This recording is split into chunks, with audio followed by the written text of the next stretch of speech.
guys, it's your boy Kenny Low back, and I'm here with Good Angels episode 36, I think.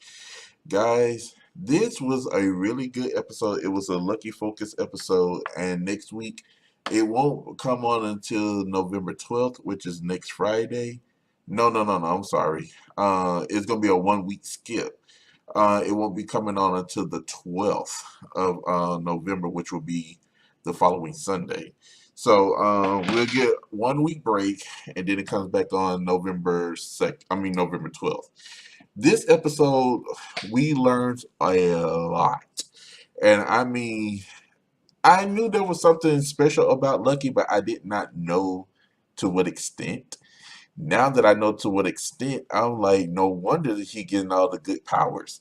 Because he reminded me of Sailor Moon when she found out she would. Well, let me get into the episode and then I go into those analysis.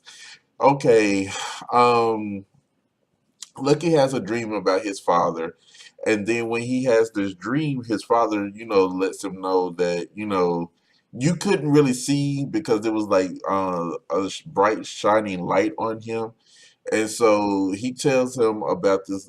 He gives him this little red beast and tell him this is going to be his best friend, and it's that beast will always protect him.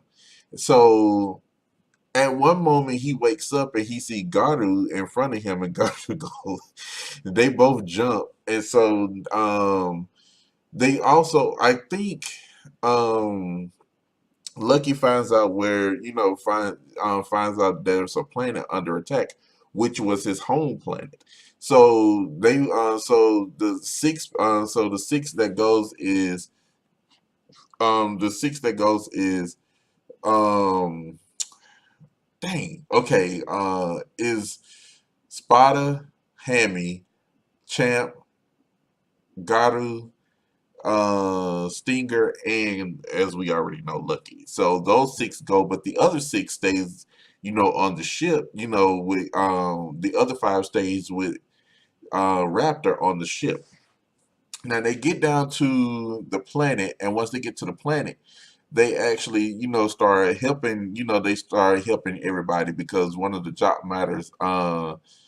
Well, he's not a magistrate, but I forgot what he was, but it was an ugly monster. So they go down and they start fighting him, and once they get down there, I think the I forgot Caesar comes to help Lucky, but I think he they captured him. So at this point, after they defeated, after the Job Matter retreats, Lucky looks around, and because he says one phrase, as we always, know what that phrase is talk about Lucky, and the old guy behind him started, wondering like, could that be?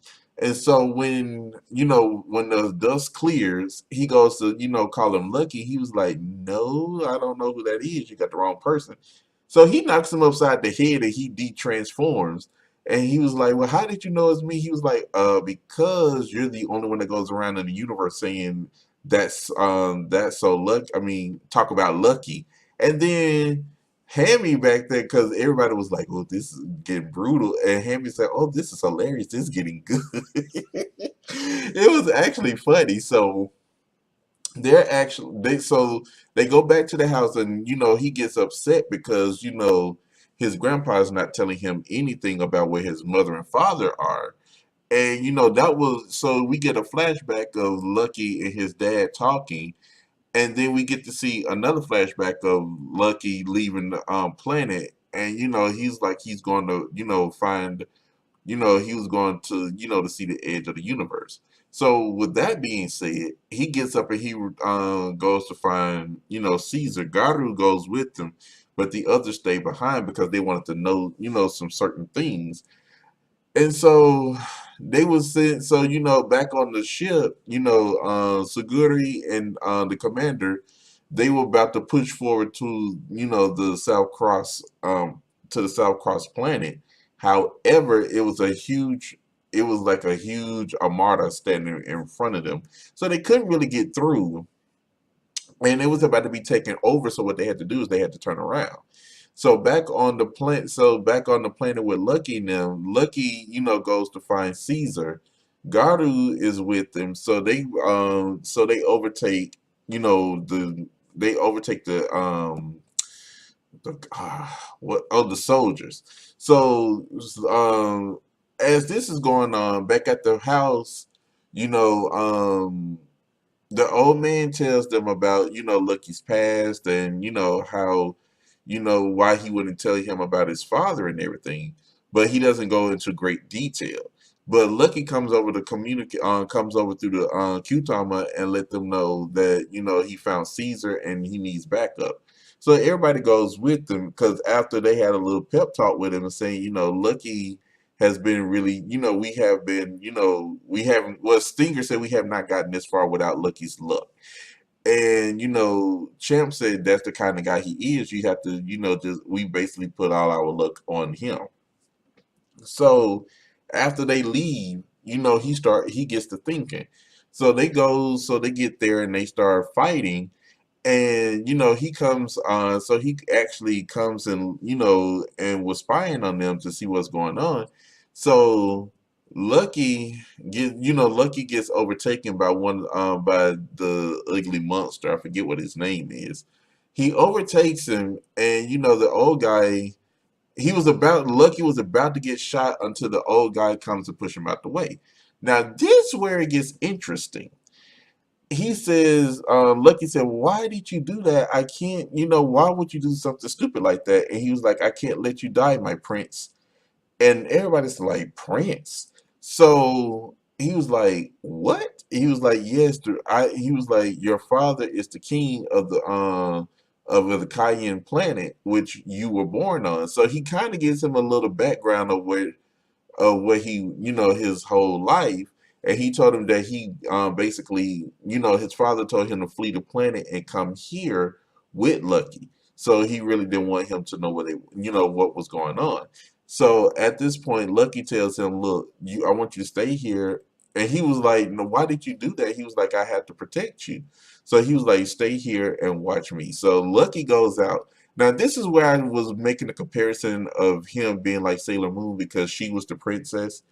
And she always get upgrades, especially when she went from her original form to super. And this is like where because it's like she had to transform in order to become Super Sailor Moon. Like, when she had the Holy Grail, and it's like with his super Q globe, is I've never actually seen him transform into the Leo Red without transforming first. Now I may be wrong. You guys let me know if you guys seen that. Y'all let me know. But that's where the comparison comes in because like where she had to what they call it a double transformation is where she had to transform into regular Sailor Moon, then transform into Super Sailor Moon.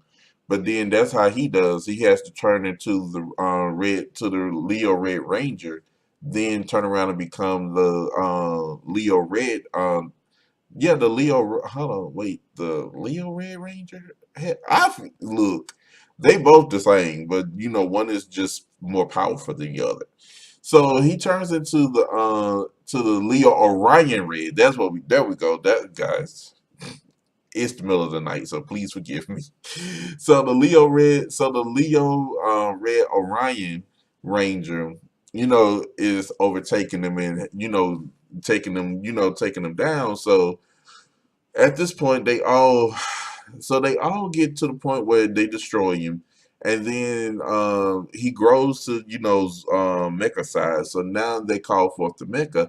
But the funny thing is, he gets Caesar gives him this Q globe, and he uses it, and the Q globe Caesar becomes a new part of the Zord was a mecha. So they use Caesar, and Caesar is a power amplifier where he gives them more attack power, and so they defeat the ugly monster. Then when they go back, he talks to his grandpa. And was like, why wouldn't you tell me about my father? So he says there's two reasons. He was like, your father is still alive. He's the king on he's still alive on the planet, you know, on your home planet. And then second reason is because he's submitted to the jock matter, so he's working for them. So that's basically where it ends. And on the 12th of excuse me, November, it will pick back up from where it left off. But you guys tell me what you thought about the whole episode. I enjoyed it, thoroughly enjoyed it, and it was really good. So don't forget to like, comment, subscribe to the channel. I do recommend you guys check this out because it was a really good episode, and I'm quite sure you guys will enjoy it too. So until next time, guys, I will see you guys later.